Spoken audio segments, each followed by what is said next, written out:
Hey everyone out there, welcome to episode 189 of the Aluminum Audible Podcast. This is your host, Jared Kalmus, joined by my co-host, Adrian from UTSA. We are here to celebrate the Roadrunners' first win of the season as they went to overtime once again, but this time they were able to escape with the win, going all the way to West Point, New York for the second furthest win away from campus in program history. Wow. You know that? No, I did not know that. What's the first? Take a guess. The second furthest is well. I could have sworn West Point was the furthest. I don't know. I'm stumped. I'm blanking on whoever it is. Look, there's nothing more northeastern than West Point other than I guess Buffalo or Syracuse, and we've never played those schools. Right. So you got to go the opposite direction. Sure. We got to go west. Yep. Yeah, but how far west? I mean, how far? West Point. I'll give you a hint. It's not in California. Yeah. What year are we talking? Oh my Former gosh. conference mate. Now I'm stumped. Oh man, it was Idaho. The Idaho, baby. Oh my gosh, in 2012? Well, probably, yeah. 2012 when we played Idaho? Yeah, because it was in the WAC, so it had to be 2012. Yeah. Oh my gosh. Doesn't that feel like another lifetime ago? I don't think I realized where Idaho was on the map. It does feel like a lifetime ago. It does feel like an absolute lifetime ago. Gosh, man, that's something for the Alamo Dome Audible trivia night. There we go. Okay, I like to leave a little nugget for the loyal listeners. Although I have a sneaking suspicion this will end up being one of our most downloaded podcasts of all time because we got a big game recap and a game preview wrapped up into one. Well, let's not get ahead of ourselves. Did you go to the Idaho game in 2012? One of my biggest regrets. I feel like I've done all the major road trips that have been on UTSA's schedule throughout the years. Yeah. But Idaho haunts me because they moved down to the FCS level. UTSA is they are almost assuredly never going to go back to the Kibbie Dome. And that is the weirdest, one of the most unique venues in all of college football. And, it would have been great, but I didn't really have the scratch back then to find a way to Moscow, Idaho. What would I would have been like 21 years old at the time. That would have been tough to pull off. That's a really long drive, a lot of gas money. You can't fly there. Man, what a year that was too, man. 34-27 Roadrunners over the Vandals. Unbelievable. I want to say that Tristan Wade played with like a broken wrist and still caught an interception. Does that sound right to you? Do you remember that? No, I don't have a lot of recollection of the Idaho UTSA game in 2012. What? How could you? I don't. But while I did not go to the Idaho game, I did go to West Point. You did last weekend. You did. You went to West Point. You represented for the brand, and apparently there was a goal line stand down there that the UTSA fan base was quite loud, and so we made ourselves known. The Triangle traveled. They were talking about it in the postgame presser. Did you have a 4-hour flight delay like the team did? Were you had 10 hours of total travel getting to West Point, or were you smooth sailing? I had really long travel, but that was just because I couldn't find a direct flight. Okay, sure. Yeah, so my travel kind of sucked. I only had, I think, an hour delay coming back home, but that was rough because it extended past the hour that I reserved my parking for. So I had to pay an extra hour of parking. Oh. God, man, that really pissed me off. That's brutal. But yeah, talking about the Triangle traveling, dude, that was a really, really great showing for UTSA fans, considering how far that is. Yes. And also, it's not like UTSA is loaded up with alumni in the Northeast, right? I met a handful of people that were alumni that now live in New York City. And I met some people that were just from San Antonio and came up to support, which was really cool. Wow, right? That is cool. But here's the thing. Army split the visitor section in two, right? So like the core visitor section was like behind the UTSA bench, several hundred Roadrunner fans there. And then they had a section in the end zone where they took, maybe 100 to 200 more. Right. So I feel like if they would have had all of us together, we would have taken that stadium over because that was the thing that was most shocking to me is how quiet their stadium was. Like it was not an imposing place to play whatsoever. And they have like, you know, the Really? 5,000. Yeah. Even with the cadets getting rowdy, even with no, that's what I was about to say. raucous? The cadets literally stood there the whole game. They made no noise at all, like no cheering, nothing. It was bizarre. It was really weird. Interesting. And their fans at the game were really old, I would say. That's not surprising. I mean, think who lives in upstate New York, right? Retirees, right? For the most part. So that part wasn't surprising. But yeah, it was very, very, very quiet. Most of the Army fans sitting around us did not get into the game at all until like it looked like UTSA was going to win. And then they seemed like shocked that the game was competitive. And then they started yelling and cheering. There was some, you know, some back and forth going on and all of that. Too little, too late, huh? Too little, too late. From the home crowd? Yeah. Holy cow, man. They slept on the triangle.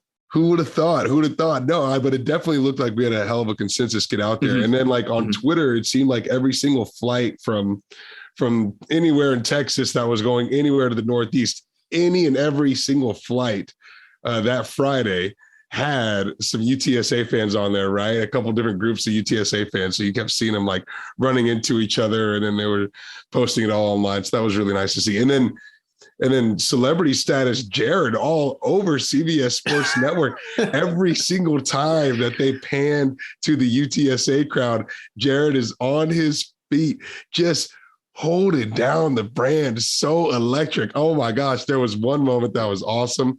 Telling everyone to sit back down because we had a penalty on the play. No, that's not why. Oh, is that what it was? No, some guy was like starting a UTSA chant and Army had a player down hurt on the field. I was like, guys, stop. That's like not classy. Oh my gosh. Brutal. Yeah. I mean, no one realized it because it was like well after the play. Like the guy that fell down with a cramp, like several seconds after the whistle blew.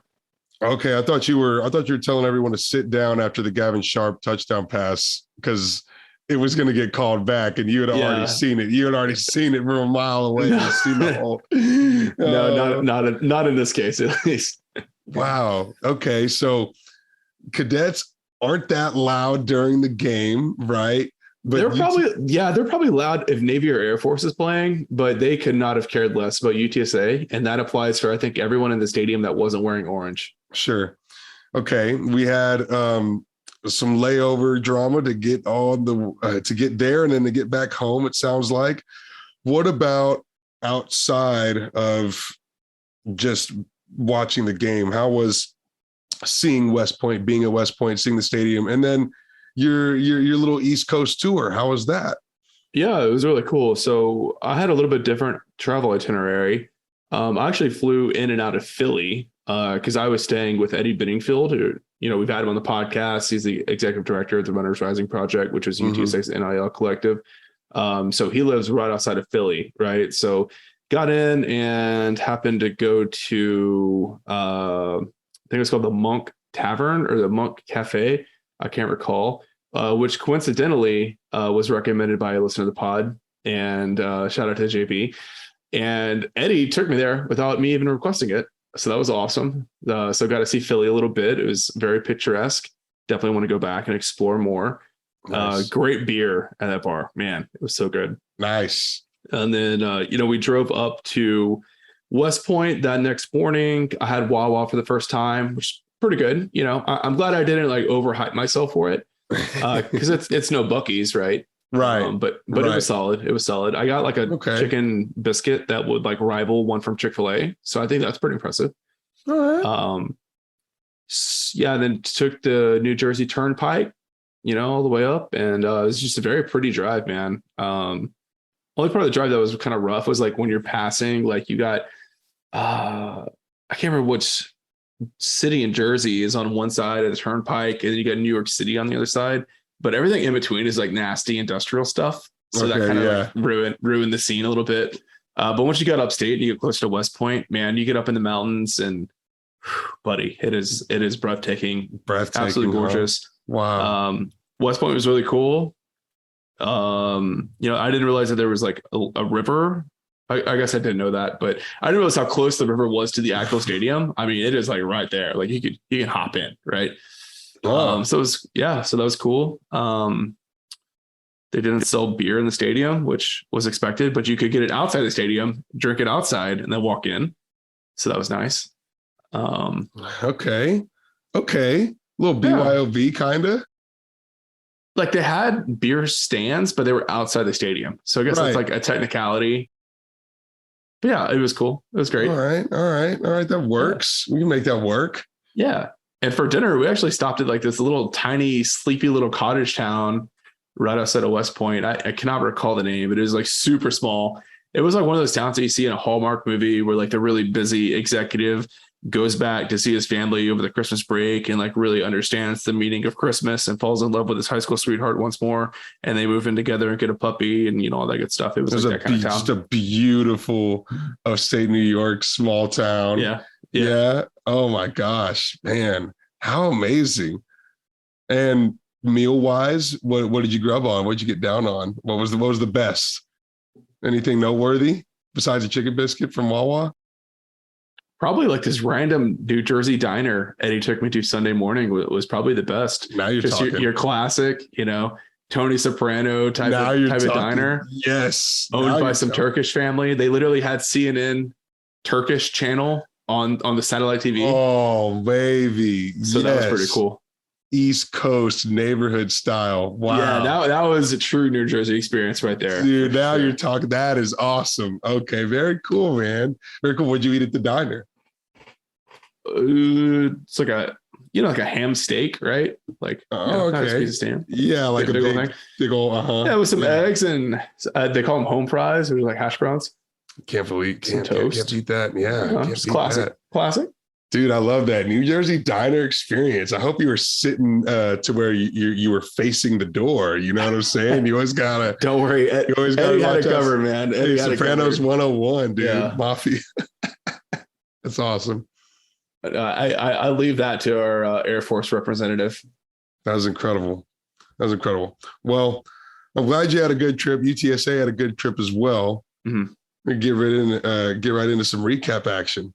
Yeah, right before we do that, though, I do want to give a shout out to our newest Patreon subscribers. We picked up 3 new ones since our last podcast. Robert Davila and Josh Wilson joined the Insider tier, and Dan Nerdhall joined the Booster tier. So thank you guys very much. And as always, I want to say thank you to our big money donors, Ben Tovar, Rick Cortez of Rowdy Road Grillers, the Bunch family, Zach Espedicueta on the San Antonio Podcast Network, as well as our Board of Trustees members, Digitique, John Alwell, Lino Perez of Los Dos Rowdy Tailgating, Gary and Ruben representing the UTSA Bird Gang Tailgate, Ray Redding and Meet Me Apparel, and Brandon Grill in the Grill Realty Group. I'm getting pretty efficient on rolling through our rapidly expanding donor list. Incredible. I am not getting any more efficient at emotionally handling UTSA overtime situations. Me either, man. My heart was pounding, dude. Pounding. Oh, yeah. Oh, man. I couldn't imagine what it must have been like in a stadium, dude. I mean, I was in the comfort, coziness of my home on a Saturday morning, and it was stressful. High stress.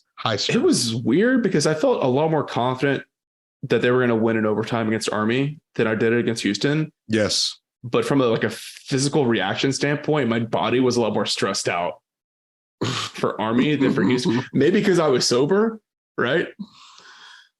No, I don't know. Early kickoff, no beer in the stadium. I don't know. Something like that. Yeah, you're more in a physical state. You're also coming off of travel. You could have some jet lag there, a little bit of body soreness there. But I don't know. I think it also may have just been how many times UTSA shot themselves in the foot, maybe just had all of your muscles extremely tense because you were furiously frustrated watching this team in the first half. And it's crazy because against Houston, UTSA had every single chance to win that game, but managed to lose. Mm-hmm. Against Army, UTSA had every single chance to lose that game, but managed to win. And I think that's an incredible polarity that we've seen through week 1 and week 2. Not to mention against Houston starting off so strong, right? Kind of getting out to that early lead and then losing it. Whereas in Army, we really had to battle back with the adversity. But man, mental mistake and brain fart after mental mistake and brain fart. It was terrible. And look, these guys had a 4-hour flight delay, 10-hour total travel time, no meetings before the game or the night before, no walkthrough in the pregame. I mean, little preparation, about as rough as circumstances this team could be handled on their second longest road trip in program history, which we just got to find out. And still, it was second furthest win. I don't know if they had further travel and a loss. Okay. All right. I don't. West Point already pretty far. So small list of what could be further than that. Yet, 41-38 in overtime on the back of Frank Harris, man, Conference USA Player of the Week for the second week in a row, really willed this team, and not just his team, but willed himself to victory, because he didn't have the best first half of play either. Overthrow after overthrow, missing his mark, just too much arm power, too much grease, too much elbow grease. He was able to finally settle in. He had that big time scramble in the third quarter where he took a big nasty collision on the sideline and got that first down. And we really saw everything sort of just kind of follow Frank Harris's lead as we do all the time for this team. But he really willed it this week. It was phenomenal. Yeah, I like what you said about willing himself, to victory. I kind of disagree about the too much arm power deal, though, because I think some of his throws that he missed on that were overthrown, he might have actually thrown them a little too soft. Like he had too much loft on them, right? Yeah. Maybe just misgauging the depth perspective.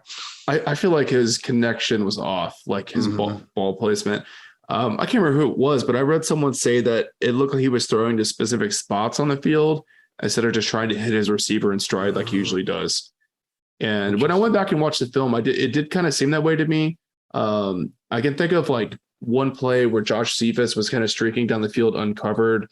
And I don't know. I mean, maybe Josh was supposed to break in on his route and he didn't. He kept running straight, or vice versa. I don't know. But you look at where the ball actually landed, and it just kind of felt like Frank thought Josh was going to be somewhere else, but he was wide open. Like he did not need to lead the receiver or anything like that. Like just put it up where he could go grab it and as a touchdown. And there were several throws like that. I mean, in all honesty, this game shouldn't have been close. I think UTSA could have blown Army out, which is crazy to say. But there were so many opportunities that UTSA has completely dropped the ball on. I mean, they had 2 touchdowns get called back for holding penalties, right? There's a real chance that this game could have been completely out of hand, and UTSA just didn't play clean enough to make that a reality. And they made the game a whole lot closer than it needed to be. Dude, we got bailed out. We got bailed out on about 3 or 4 different occasions in this game. And that's the real reason why UTSA won. We had no business winning this game. Yeah, we were by far a more talented football team than Army. But we had no business whatsoever winning this football game. We got bailed out on a muffed punt. We got bailed out on a 12-man penalty, I think it was also. And that was the one that Frank threw the pick on. That Frank threw the pick on. Army had too many men on the field. And we had got caught short. Another 3 and out or whatever situation. We end up punting the ball away. We get a muffed punt. And at that point, I think UTSA is getting ready to go down about 3 scores have Army not muffed that punt whenever they did. I think an underrated lucky break for UTSA as well was Army's passing quarterback, Cade Ballard, had a really severe cramp, and he was out pretty much the whole third quarter. So Army could not throw the ball in that third quarter. They tried to have Tyler Tahir throw the ball, and buddy, that looked awful. Like if you would have told me the trajectory of that ball was like he like punted it with his foot, I would have believed it. Like it was so ugly. So that was another lucky break for UTSA that Ballard was out for most of the third quarter. It was brutal because the play before he went down with that, it was like the cramp of the century, man, because he was just standing there in the huddle, everything seemed fine, and it just shot into him, and you saw it. You saw it live on. They happened to be zoomed in on the huddle when it struck. Okay. And he kind of harks down to like that hamstring, that leg, and he just goes straight to the floor, and you're almost not sure about it. But then he's down for so long, and he doesn't come back the whole rest of the quarter. It's like, oh man! But even the play before that, I mean, he was bouncing off of UTSA tacklers.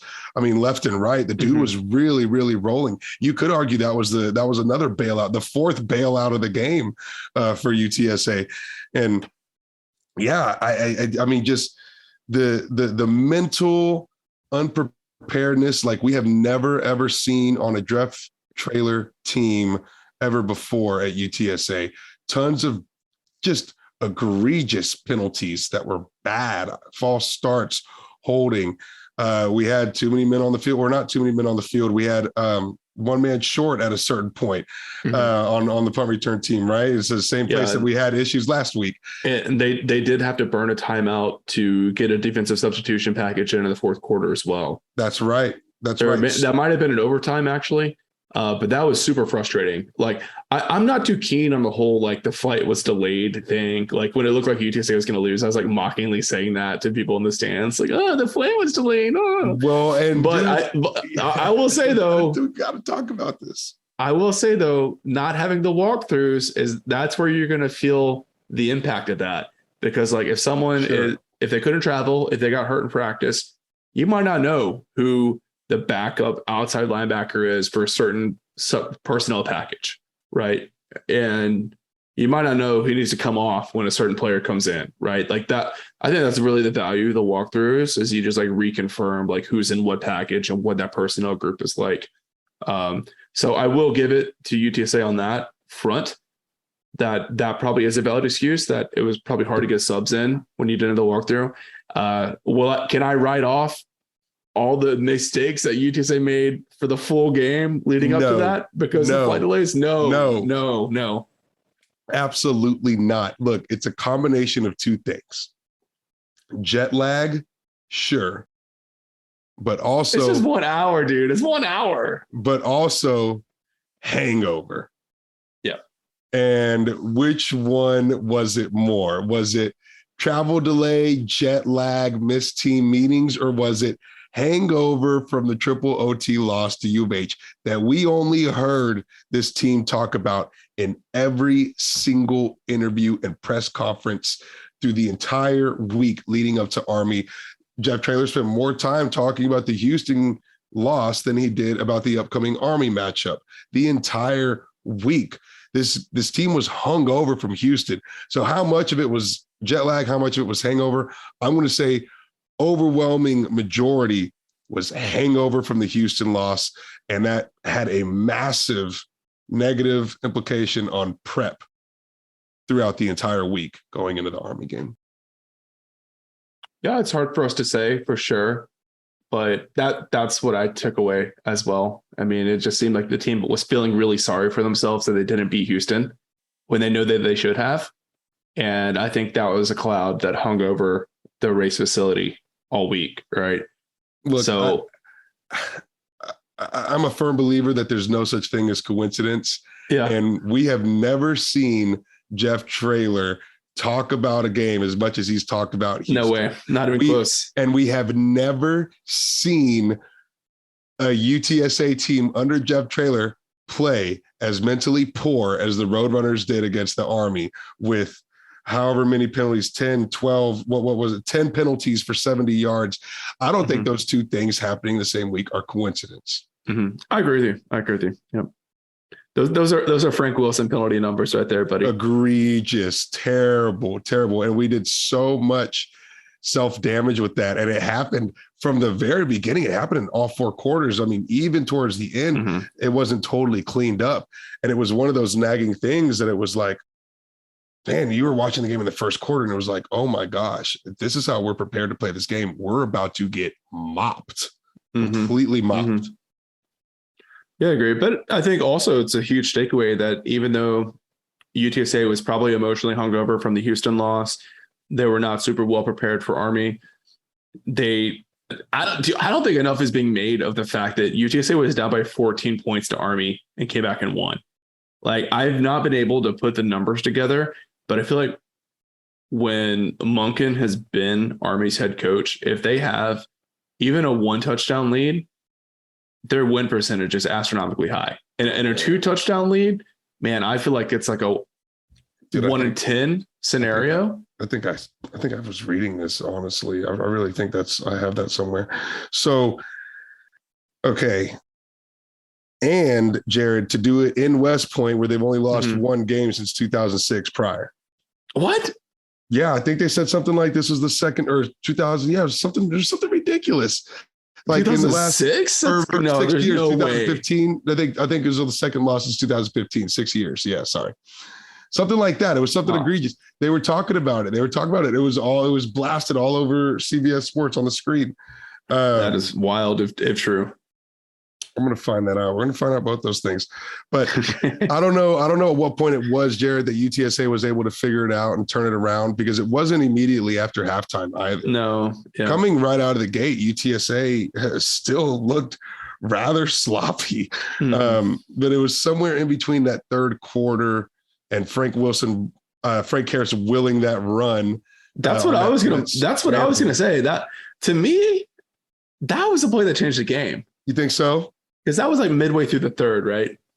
Yeah, when about Frank halfway takes through. off, and it was like 3rd and 16 or something like that, and he manages to get the first and dives over 3 guys, sticks the ball out, past big the man pylon, running, or past the first down marker. To me, that was like the emotional jolt that woke the team back up. But even outside of that, I also feel like a really, really, really big contributor to UTSA turning the game around was how well the offensive line settled in through the fourth quarter. If you look at how the offensive line played in the fourth quarter compared to the first 3 quarters, it looks like 2 different teams. So I think it's a combination of 2 things. First of all, I think Frankie Martinez really started to feel comfortable in that fourth quarter. Now, he did have an egregiously bad miss block where he let number 34, Andre Carter, the second team All-American for Army edge rusher, just come into the backfield untouched pretty much and just destroy Frank. That was really bad. But outside of that, he played a heck of a lot better in that fourth quarter than he's played all year long. But additionally, this might be a bit of a shocker to people, but redshirt freshman Luke Lopez came in and he balled out. Dude, when I went back and rewatched the film, I really focused on Luke because I noticed on game day that he was playing a lot of big snaps. I went back and I'm like, I'm ready for him to start. He looked really good.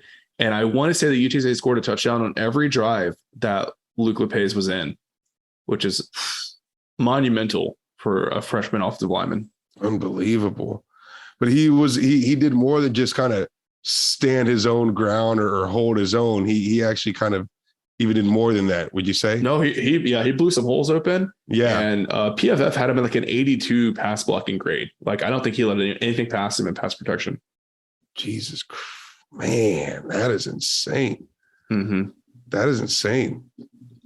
I noticed a lot of our guys that really like to geek out about who's in the trenches.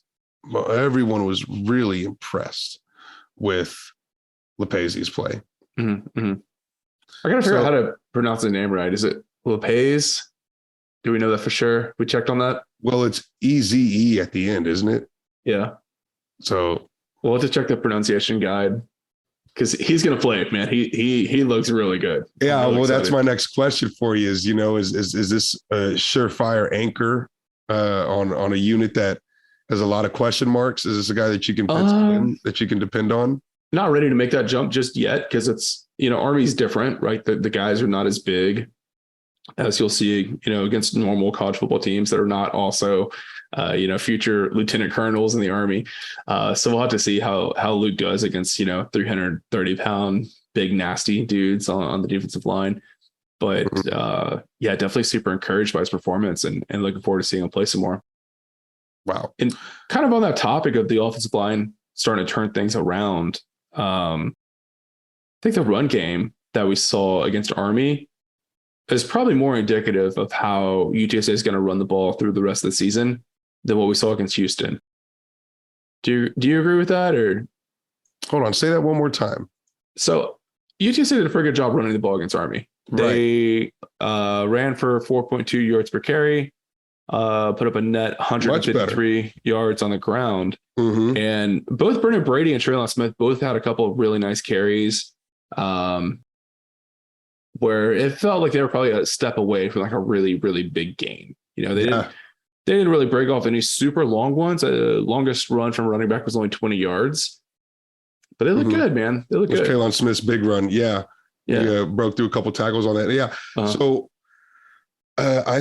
think that this duo is starting to figure itself out. I think definitely they've shown that they can be plenty productive after the way that they ran the ball against Army, which isn't the easiest team to run the ball against. I mean, it's a pretty respectable job they did on Saturday. And my thing is, I would like to see Traylon Smith get a couple more carries. Brendan Brady had 19 and Traylon Smith's 8. Traylon Smith just seemed like such a big boy out there when he was running. And Brendan Brady ran the ball phenomenally as well. But I think it could be even closer to an even distribution. I would love to see Traylon Smith get 10 plus carries a game. I think that's ideal. I did see that Traylon got banged up a little bit in the fourth quarter. So I'm not sure how many carries that kind of switched the distribution of. Yeah. Sure. But yeah, I think that's probably the goal, is to have them kind of be neck and neck in carries, because they do both bring something a little bit different. It was nice to see Traylon get his first touchdown, though.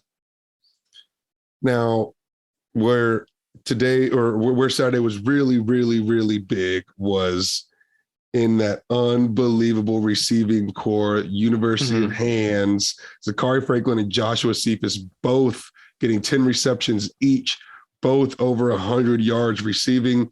Zachary Franklin with 2 touchdowns, back-to-back touchdowns to put UTSA back in the game. I think that's what tied it. We were down by 14. It was Zachary Franklin on a longer, drawn-out drive, and then that light work drive where we scored about 3 plays to Zachary Franklin. Just wow. And Joshua Cephas was all over the field.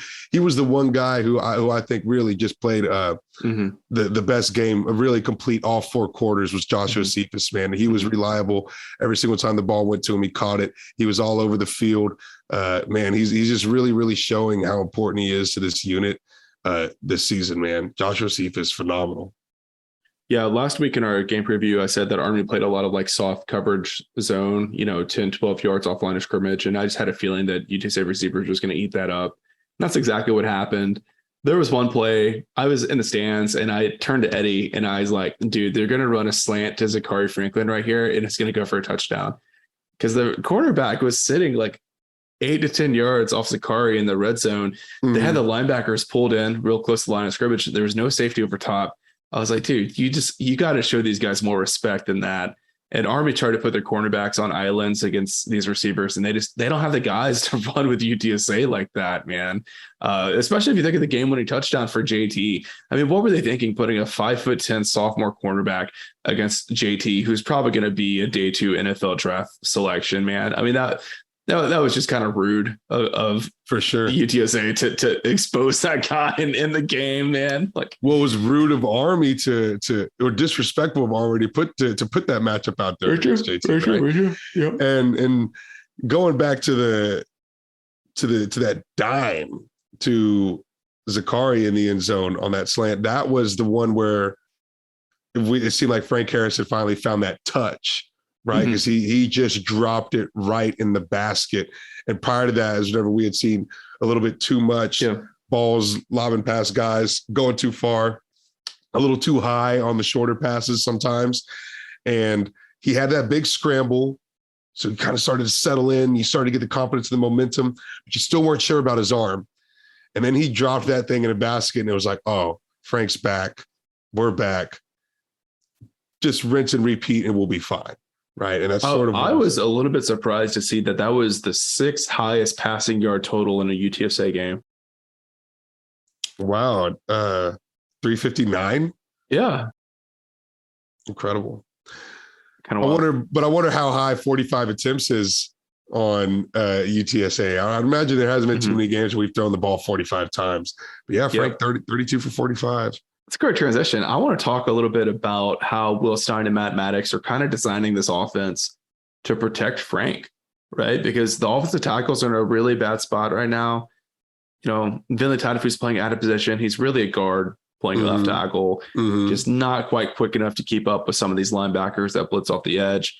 And then on the right side of the line, you've got a true sophomore walk-on, and then another undersized tackle who's been banged up all season. Both of those guys are giving their all and they're trying their best, but man, they're just like, they're not the guys that you plan to have out there at the beginning of the season, and it is what it is, right? Right. Injuries and stuff like that, right? It's like, you just got to make do. And I think Will Stein and Matt Maddox doing a great job of bringing help to those offensive tackles as best as they can. We're seeing them, use tight ends to chip block and on passing plays, and they keep the running backs back in pass protection to help out where they can. But even outside of that, I see them doing cool stuff. Like they'll have the tight end do like a split zone kind of deal where they come into the interior of the line and try to help out picking out guys that pass through the pass protection and pick those guys up. Doing a lot of pre-snap motion, rolling Frank out. I mean, I feel like they're doing everything they possibly can to prevent the defense from being able to just completely pin their ears back and just go full bore pass rushing Frank. So that is really commendable what they're doing it. And hopefully, Demetrius Allen comes back. Hopefully Mekhi Hart comes back, and they can kind of go back to running more of what they want to run than what they're being forced to run. But I just want to give a shout out to the co-offensive coordinators, because I feel like they're doing a great job given the circumstances, and also hats off to Vinley and Frankie and Ernesto for hanging in there and, tough circumstances. Obviously those guys are good football players. They deserve to play.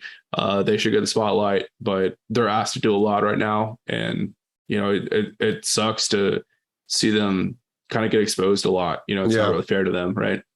Yeah, it's tough. I mean, it's just the massive role that they've been thrusted into, and it's just the nature of the game, right? And wish we were deeper at the position, and we need to get there, but it is what it is.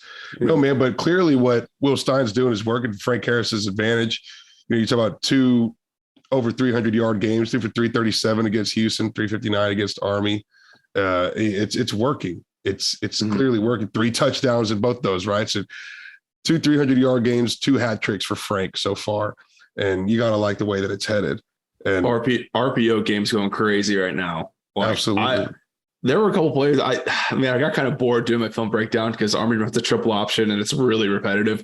So I was like really watching what's happening on the plays on offense for UTSA other than like the primary action, right? Like if they threw a screen off to Josh, okay, well, what was the offensive line doing? And I was just trying to figure out like what do these plays actually look like when they're drawn up on the playbook. And man, UTSA's got some pretty good looking RPOs. And I feel like Will Stein's just getting started. Okay. And I'm really excited. There was one play. So they had Oscar lined up on the right-hand side and an empty set, receiver split out wide. And the RPO was Oscar peeled back as a lead blocker into like the backside A or B gap. Oh, yeah. Okay. So Frank's read was on the inside linebacker on the right-hand side. And if that guy dropped into coverage, then he was going to run quarterback power with Oscar lead blocking in the middle of the offense. If that linebacker stayed in as a spy, then he would throw the ball out to, I think, Zakari for like a five-yard pickup, which is what ended up happening on that play. But I was like, dang, that is sick. Like if teams start to sag their linebackers in their coverage, then there's always that threat that Frank can, pull and take off, man. That is really nice, really creative. I'm really looking forward to seeing more of this offense against some like non-elite G5 defenses. We'll get there eventually. Yeah. Beauty. Yeah. So correction. Yeah. So it was the streak that I was talking about earlier. It was not home game winning streak. It was home opener winning streak. Not quite as impressive. Okay. So a little bit of clarification there for the audience. But now, did you find the stats on Monken's win record when he has a margin lead? Yeah, I was looking for that. I could have sworn I saw one. I didn't even know where to go to look that up. No, I think I just seen it when I was reading an Army preview earlier. So I went back to the old preview that I was reading because I swear there was a sentence about that, but I can't find it. Yeah, if anyone happens to find that stat, please send it to us. I'm honestly extremely fascinated to see, because I know it's super rare for a team to make that kind of comeback against Army, but I just haven't got the numbers to prove it. You know what I mean? Well, we've mostly been talking about UTSA's offense against Army, but the defense was interesting, I guess you could say. On one hand, they really shut down Army's triple option. I want to say Army might have had a handful of runs go for more than 10 yards coming out of the triple option. Sure. But pretty much all the big plays that we saw were not Army's base offense, right? So obviously the front seven were phenomenal, but UTSA allowed the most passing yards from an Army offense since 2007. Dude, the secondary got completely torched time and time and time again. You just saw guys getting burnt out there, and there were Army receivers streaking down the field wide open. It was unreal. It was unbelievable what they were doing to us through the air. 304 yards passing from Army. That was tough. It wasn't just the secondary. Whenever I went back and watched the game, there were a lot of plays where the linebackers were assigned to a tight end and just didn't do a very good job of following those guys when they released out on passes, right? So I think the blame was shared a bit. Definitely secondary deserves, I guess, more of the criticism. Because for me, like, if a linebacker gets exposed on a deep pass like that, it's a little bit more okay. Like, you kind of tip your hat to the scheme for the offense a bit. But when, it's Clifford Chapman, Rashad Wisdom, whoever that gets exposed, that's a little bit more concerning, right? Because those guys should be able to make up, right? If they have a misstep or they read it wrong, right? You would hope that they would be able to catch, an Army slot back or a receiver downfield or whatever. But I will say, though, that like even when Army was like out of the shotgun and not running or pretending to run triple option, I think UTSA did a pretty good job shutting down like the traditional pass plays. But it was all like the weird play action stuff is where they really got toasted. So I don't think that UTSA prepared very well for the play action coming off of the triple option look. They certainly didn't. To put it in perspective, they had 304 passing yards on 13 completions. That's insane. That's so crazy. They were 13 for 18 passing as a team, 304 yards. Whereas Frank completed 32 passes for 359. They had twice as many average yards for completion. So we were all feeling pretty good about the secondary coming into the Houston game. Right. They played amazing. Right. Which of those two performances do you think most closely resembles what we're going to see from this defense in Conference USA play? Well, you got to assume it's Houston, right? Because they were preparing for the pass. And so they were prepared to defend a big air game against Houston, which they did a fantastic job of doing. They were not prepared to defend a big air game against Army, and so they got caught on their heels. Mm-hmm. That and they hadn't got over Houston and all the million other things that happened mental mistake wise. But I think the truer sample is the Houston game than it was the Army game. What do you think? Definitely agree with you. I mean, this might sound like homerish, maybe, which I mean, you guys know me, man. I'm the last thing from a homer when it comes to breaking down UTSA football. But I am not really going to take anything away from this game defensively. UTSA is not going to see another offense that looks anything like this. I guess there's a chance they play Air Force or Navy in a bowl game or something like that, but it's not like UAB is going to suddenly adopt the triple option and start running play action to a slot back that pretends to be a crack block, and then he releases upfield through the seam. I mean, this stuff is hard to execute. Army did a good job of it. And honestly, something I didn't appreciate sitting in the stands was how well placed some of Cade Ballard's throws were, because some of the touchdowns that UTSA gave up, like the coverage wasn't great, but it was decent. And they did a pretty good job putting the ball right where it needed to be. And in my head, I was like, oh my God, it's Army. They're throwing the ball. Like, it's bound to be bad. But when I went back and looked, I was like, okay, like those are actually pretty good throws and are maybe even better than a lot of the quarterbacks UTSA is going to see down the stretch. So I'm just like, I'm not really putting a whole lot of stock in this. I do think it's concerning, that UTSA wasn't prepared, but I still think the secondary can be really, really good. I think they're at their best when Corey Mayfield and Nick Troy Fortune are on the field together. not that many opportunities to do that against Army. So we'll see how they compete against, UT's admittedly elite 2 receivers they have, which we'll get to here after the Cumbia break. But not a huge concern of mine moving forward, but it did suck to watch. It was rough, man. It was very much rough. And when they called Jeff Traylor out on it in the post-game interview or Monday round table, the first thing he pointed to was, well, look at how we played against the run, though. And so he kind of just deferred more than just addressing like, we got torched. We got torched. So, it is what it is. I think we'll be just fine. But yes, man, it was jarring and was a little scary to watch. And I didn't think we were going to get over it. Look, at one point we had, I think the 10th and final UTSA penalty was a pass interference that we had got. Mm-hmm. And it was right after we had got a big sack. And it was like, for sure, we're going to get the ball back and we're getting a chance to win this thing in regulation.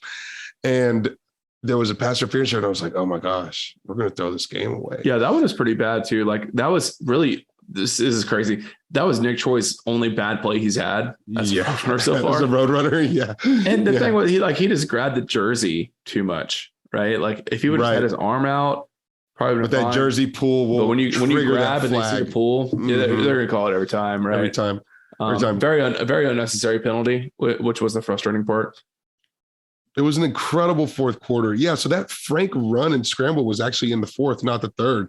It happened with about 10 minutes left when we scored and tied the game. Mm-hmm. And it was crazy because it was a tie game and it was 10 minutes left and we had the same total yardage as Army, 395 yards, whatever it was, 38 or 31 to 31 or whatever the score was at that point.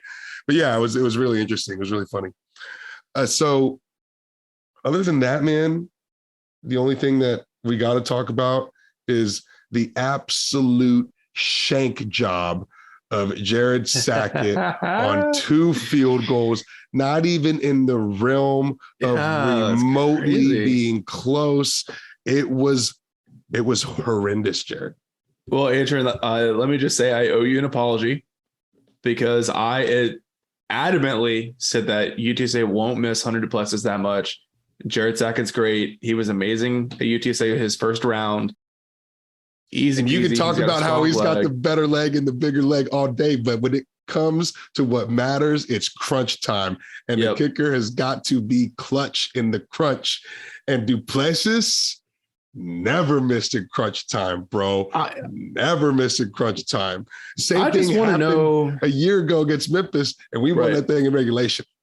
Right. The parallel. I think Stephen Whitaker was the first to tweet this, but the parallels between the Army game and the Memphis game were really incredible. Yeah.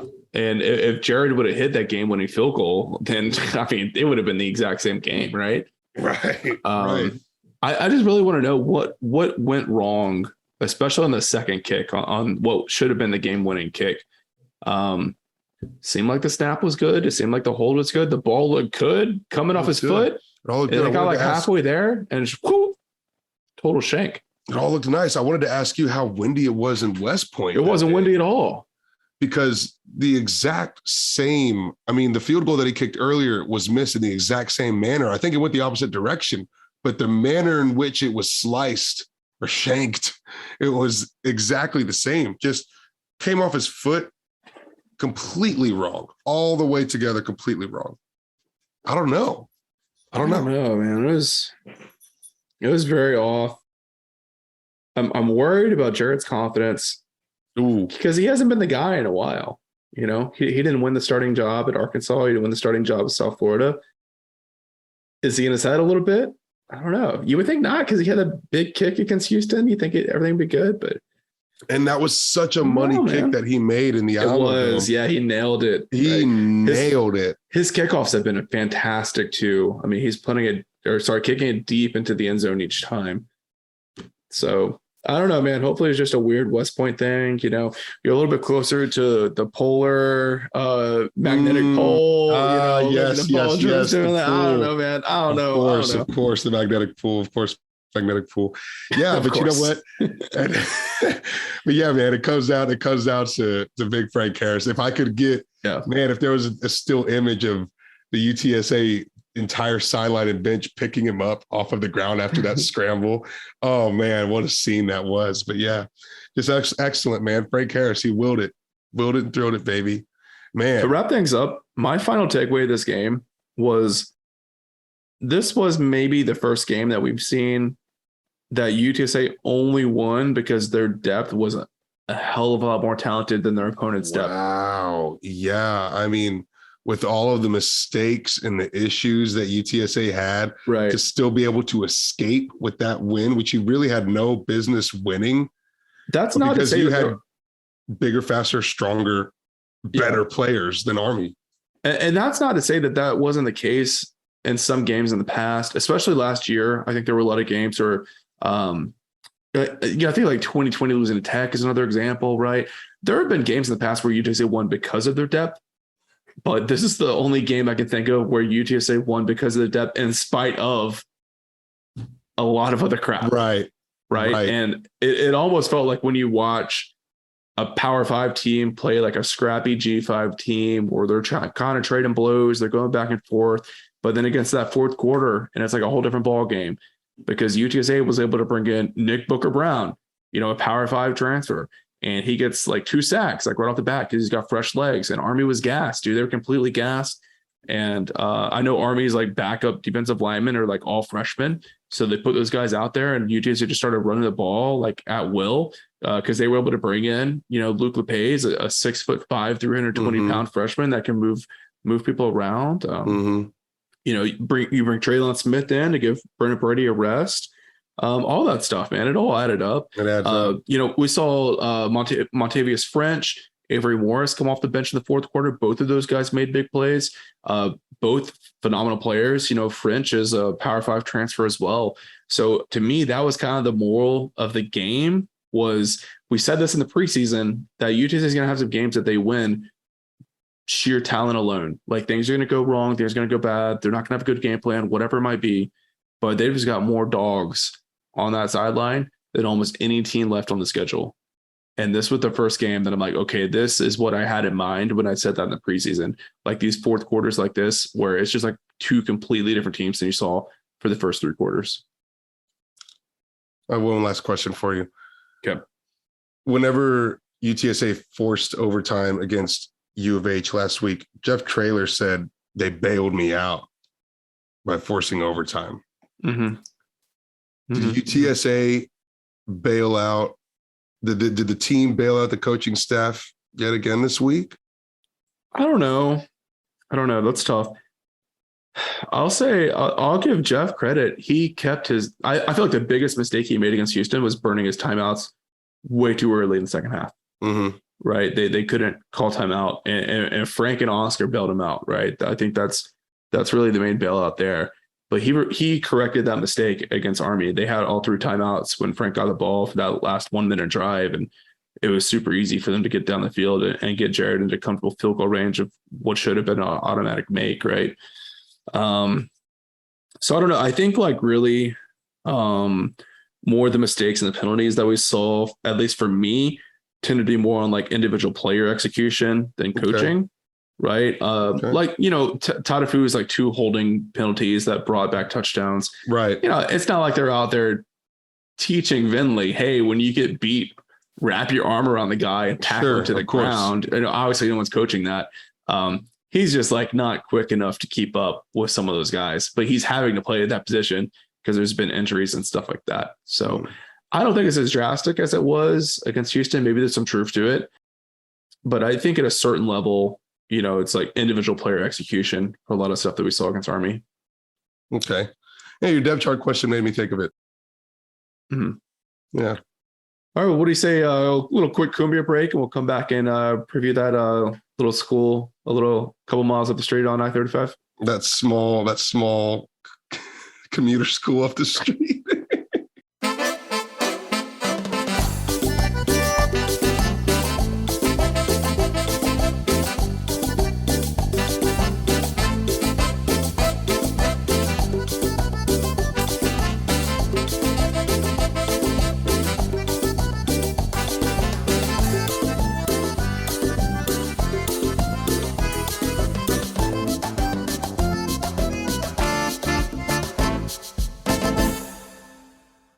All right, folks, we're back. Hope you guys enjoyed the Cumbia break.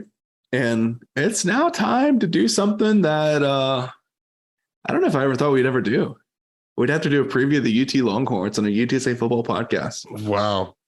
When I first started podcasting about UTSA, it was like a desperate scramble to find any information about the McMurray Warhawks. Who do you go to get that information? Who do you go to find out what the backup quarterback situation is like for a Division III school? Now the Roadrunners are going into DKR. Unreal. Looks like it's gonna be a packed house. Probably won't sell out like the Bama game did.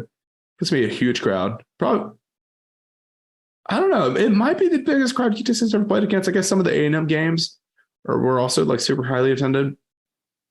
But it's something that I think this fan base has really wanted and dreamed of for a long time. And no matter what happens on the field, I think it's still a cool moment of validation, I guess, to see these two programs on the same field at the same time. And you know, the Roadrunners get to bring home a big old check for that honor, privilege as well is also a nice treat. Yeah, no, I mean, the moment of validation, I think, is absolutely right. You field a team there in DKR against the Longhorns. Now it feels like football really exists at UTSA, right? There's the before we played Texas era and then after playing Texas era. Oh, that's so weird. I don't know. And no, you know, but it's something that we've always kind of been waiting for and that we knew was eventually going to happen. And here we finally are. And I think about over the years, always seeing the UTEP-UT matchup happen on a pretty regular basis, right? And so I would always think to myself, man, one of these years it's going to be UTSA-UT instead of UTEP-UT. And finally, that season's here, Jared, and it still seems unreal. I don't think any of it's really going to register until we're in Austin, till we're in DKR, till we're walking through West Campus after the game.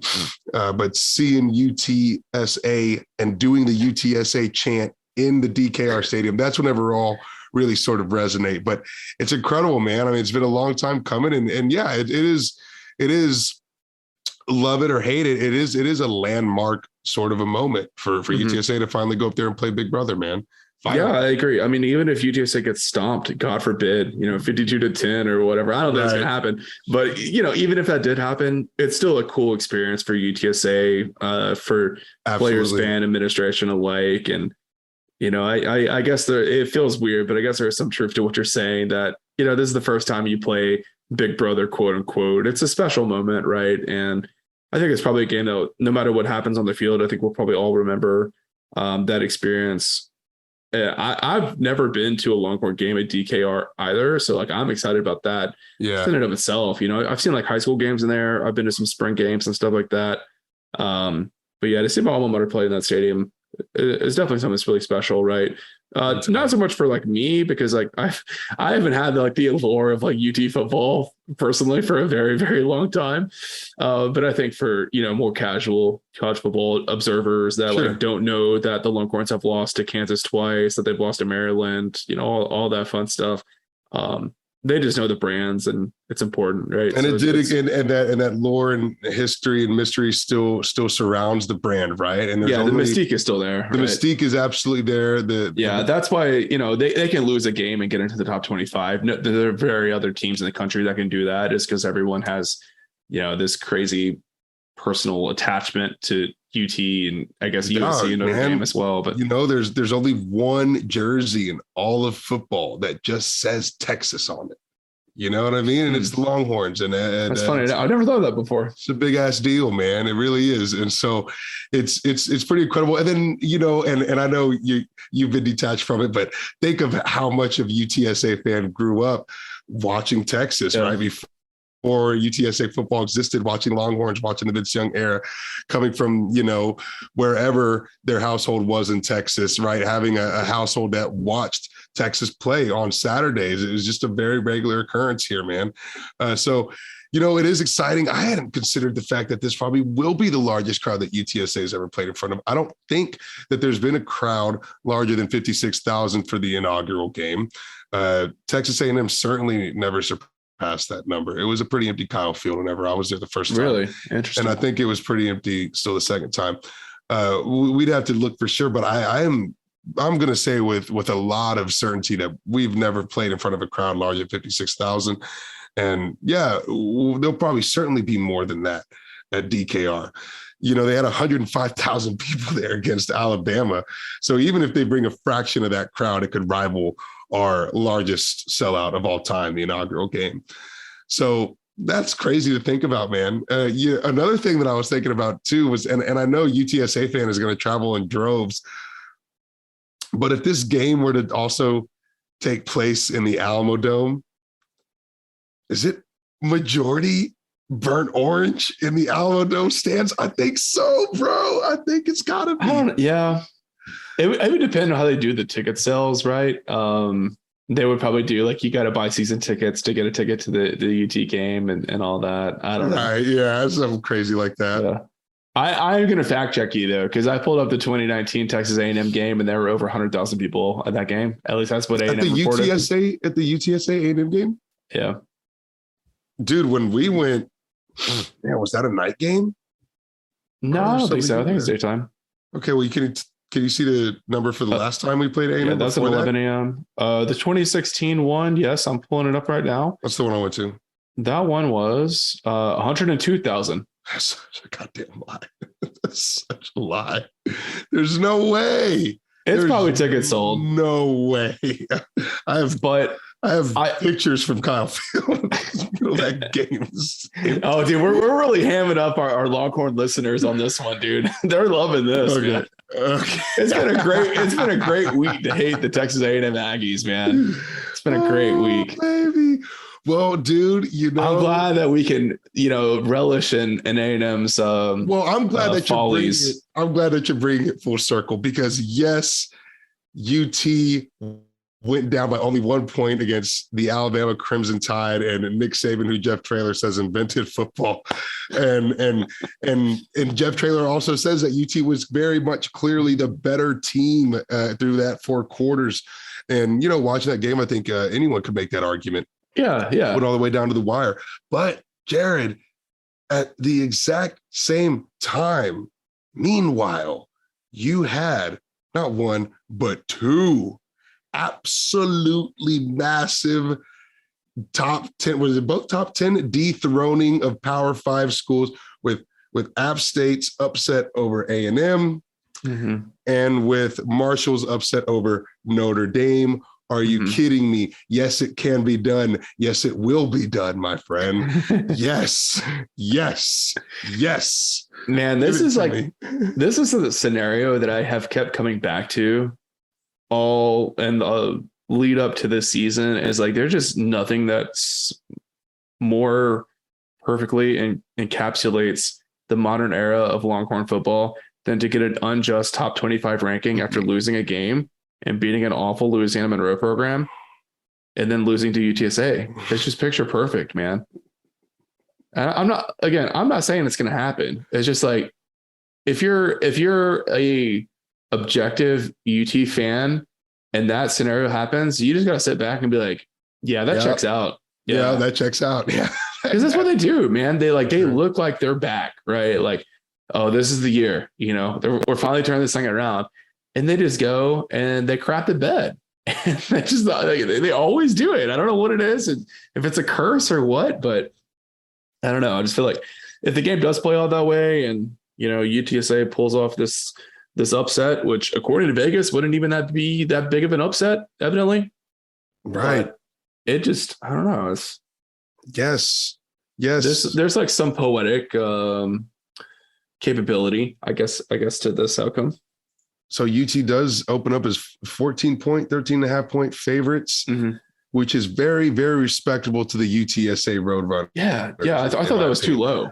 Well, I absolutely. I think a lot of people would. But you know what? We've come so far away from the days of OSU blowing the tops off of us in the Alamo Dome, or was another to Kansas State blowing the brakes off of us in the Alamo Dome. I think we've come a long way since those days. And yeah, we field a competitive team. I don't hate it. I almost quote tweeted the line that it was easy money, but I caught myself. Man. let's not start inflating the too much. I don't think there's any like easy outcome in either direction for both teams on this one. No, definitely not. Right? Definitely not. And so UT's got the chips stacked against them. So they lost their starting quarterback, Quinn Ewers, to a clavicle sprain in the first quarter against Bama. And he was replaced by Hudson Card, who threw a hell of a game, 14 for 22, 158 yards. Didn't get into the end zone, however. But threw the ball well, was reliable. But then he got a little banged up, bruised up too. And so, their playmaker is a big old question mark at quarterback, their playmaker position. And so, man, it's more than a question mark. It is a hole. It's a flat out hole. Yeah. So Ewers is out for sure. Like that's a serious injury. The message boards are saying that Hudson Card is out for several weeks too. Right. And they're saying day to day. I don't think anyone knows this. Again, this is just classic UT, like all these message board rumors and people are like, right. Running rampant with the speculation. But let's say if Hudson Card can't play either, then you're down to your third string, Malik Murphy, a guy from Austin High. I don't know the last time Austin High put a D1 quarterback out, but he's also not healthy. So then I think you're looking at like redshirt freshman. What was his name? I don't know, but it's like not a guy that you hear mentioned other than like he might go to the transfer portal kind of deal. Like I don't think anyone expects that guy to play with Ears now in the program. And then Manning coming in next year as a true freshman. It is bleak right now at the quarterback position for Texas, so much so that there's a really good chance that they go the Southern Miss superback route and have Rashawn Johnson run Wildcat offense. They did it last year plenty. Wow. Coach Traylor is already aware of it. He mentioned it in his press availability roundtable today. That might be UT's best option to win this game, honestly. Wow. So we might see a Wildcat UT. Honestly, it does sound like the best option they could probably have to win this game. I don't know what they've got in that other quarterback whose name is escaping me right now.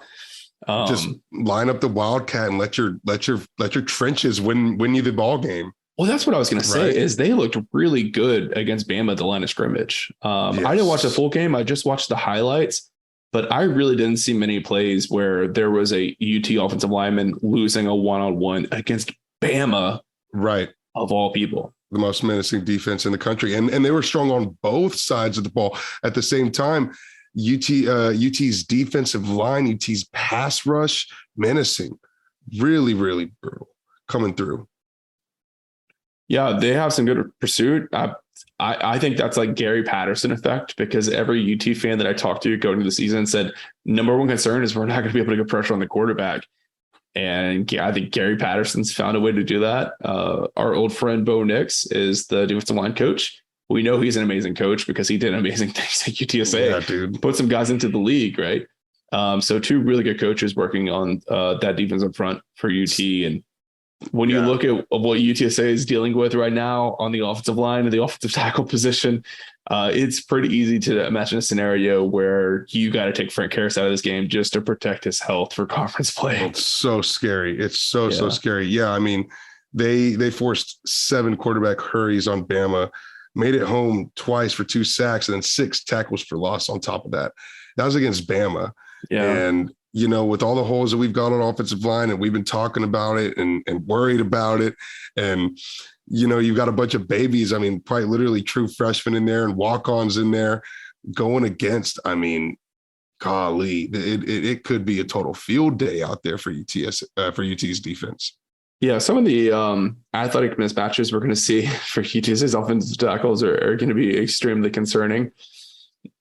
But call me crazy. I think Will Stein can find a way to scheme around that, even against this level of talent, right? So I don't know, man. I think this could be a weird game for the Longhorns. They should still be heavily favored. Don't get it twisted. But not only are they missing a whole slew of quarterbacks, They're also missing their star running back, who's Heisman candidate, Bijan Robinson. He's got a shoulder sprain or something like that, so he's going to be out as well. So it's like really a complete unknown for the Longhorn offense heading into this game. If Hudson Card is able to play, he's going to be playing against his former offensive coordinator, his Bill Stein coached him when he was at Lake Travis.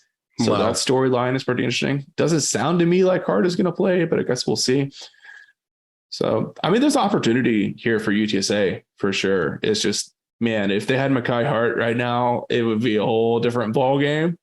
But that's just such a glaring weakness for UTC right now. Well, the word on the street is, and Jeff Traylor said that they plan to have Demetrius Allen playing on Saturday and that he's going to be in the action, whether he's starting or not. He's going to see a lot of reps. They're relying on him. Mm-hmm. Yeah, and I don't think he'll miss a beat. I think he'll be able to step right in. Neither do I. Yeah. But even Demetrius, man, I mean, he's not an all-conference offensive tackle. And I think that's what you need to stop. Like what is it? Damarian Overshawn is, I think, the name of their edge backer that's been there forever, that gets a ton of sacks. They've got all kinds of guys that can get after the quarterback. Damarian Overshawn. Almost Overshown. Mm-hmm. Keandre Coburn, super talented on the interior as well. They got their hands full, man. They got their hands full. To me, I mean, I think that's been the number one question for every UTSA going forward. Every UTSA game going forward is, can these offensive tackles contain the pass rush, right? If they can even do a half decent job against UT, this game's going to go for 4 quarters, I think. And it's going to be close. It's going to come down to the wire. Right. Still can't really pick UTSA in this one, unfortunately. But I think the game can be super competitive if those offensive tackles can hold up. It's just, there's a lot of reason for skepticism on that for sure. No, I think, look, UT with the quarterback situation and the running back situation very obviously is going to have maybe not a really hard or difficult time scoring, but it's not going to be as easy as it should for UT to score. And if our secondary is playing as well as they played against Houston, and our run defense played as well as it played against Army, well, then I really like our chances to keep UT out of the end zone. Mm-hmm. Yeah, so 2 guys that certainly are worth mentioning that we haven't brought up yet is the Longhorns have 2 incredibly talented receivers that are really going to headline their passing attack. Regardless of if they have a running back playing quarterback or Hudson Card or freshman, whoever might be. Xavier Worthy is a transfer from Wyoming that was highly sought after in the transfer portal. Mm-hmm. He has definitely delivered on the hype coming into Texas. He's only caught 7 passes so far, but they've gone for 121 yards. And he dropped an absolute dime of a touchdown pass from Quinn Ewers that would have given him a hell of a lot more yards and his first touchdown in Austin. So that's going to be a huge challenge for UTSA. I imagine they're going to have Nick Troy Fortune lined up over Worthy on most plays. And then Jordan Whittington is from Cuero, so it's a guy that I've seen a pretty good amount of a ball from him, and he's got 10 catches this year for 90 yards. He's still with a lot of injury throughout his career at UT. He was expected to play really as a true freshman, but he's just constantly been slowed down by injury. So it's been good for him to see him, get through a good fall in full health. And he's looked good so far this year and had some nice catches against Bama. A little bit thicker of a receiver than Worthy. Worthy's more of kind of like the Zachary Franklin type build. Where Whittington's a pretty stocky guy, pretty hard to bring down. So those 2 are going to be a very imposing duo for UTSA secondary to go up against. But I do think UTSA, those guys are going to get theirs. Like, they're both NFL talents. They're incredible players. But with the questions that we see at the quarterback position for UT, I do think UT secondary should be able to get their first interception of the season. Ooh. Too ballsy of a pick? I don't know. It's time, man. They've been playing great coverage. Well, at least they did against Houston, right? And even some of the plays that we saw against Army that got called DPI or ended up being completion. The secondary is going to be all right. They're going to get themselves some picks, and I think they could get one this game. Oh yeah. I mean, we're going to need all the opportunity in the world, and if we could get a couple turnovers in there and make something happen. But I do like our ability to score the football. And I'm not bullish on UT's ability to score the football. And so I do think that's what keeps us competitive for 4 quarters in this game. All right, man. Give me a score prediction. I feel like we're beating around the bush here. It's probably going to be 35-24 Longhorns. Pretty close, man. I have 37-21 Longhorns. Okay. Wow. Still on track, though. We got the win against Army. I think I had us at 9. Oh, dude. We're going 8-0. Playing with house money right now, baby. brother. You know what I'm saying? House we all right, money. son. Just run me my check. Okay, so how score does the margin need to be for casual UTSA fan to not get turned off going into conference play? 10 points, maybe. 10? You keep it within, okay, so let's call it 2 possession. You keep it a 2 possession game. UTSA fans not super deflated or jumping off the bandwagon, right? Writing off October. But it's a 3 or 4 possession game. That's whenever you get people like, fluke, you're not that good, this and that. Yeah, if it's like a 34-24 final, I think people are going to walk away from that feeling pretty good. Heck yeah. And I think that's a very foreseeable final score, right? I mean, I can see UT playing slow, right? And kind of trying to run this clock out pretty quickly. So I could totally see that happening. Yeah, no doubt. Okay. Let's go, baby. We'll see y'all at DKR. Yeah. Be there. Let me give a word of advice / warning to all the UTSA fans. You're not going to be able to tailgate this game. I don't think people know that, dude. Like, there are not tailgating spots anywhere near the stadium. There's not really any parking near the stadium. If you haven't already secured something now, it's too late. Don't even try. Don't pack up a trailer. Just go to a paid tailgate somewhere.